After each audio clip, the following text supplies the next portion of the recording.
Hello, here's today's story, Into the Forest. It's by Anthony Brown, and if you have a really good look, the pictures are so good, and you might see some characters that you recognise in this story.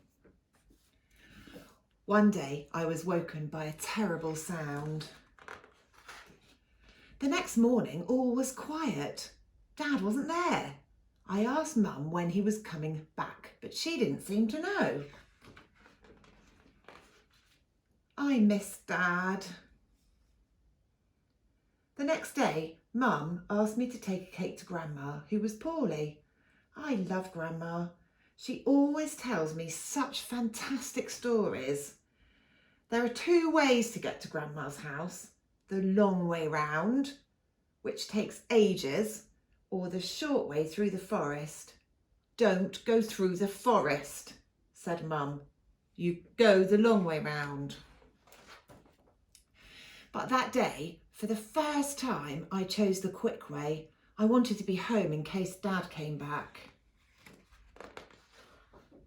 After a short while, I saw a boy.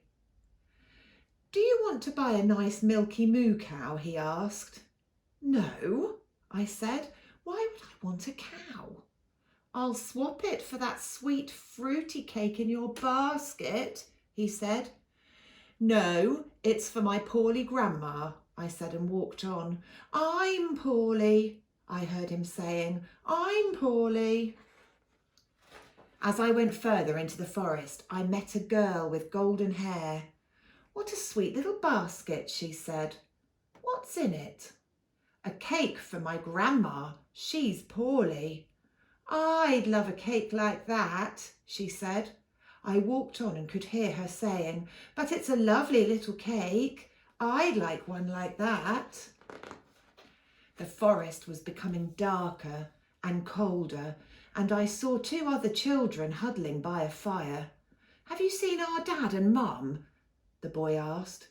No, have you lost them? They're cutting wood in the forest somewhere, said the girl, but I wish they'd come back. As I walked on, I could hear the dreadful sound of the girl crying. But what could I do? I was getting very cold and wished I'd brought a coat. Then suddenly I saw one. It was nice and warm, but as soon as I put it on, I began to feel scared.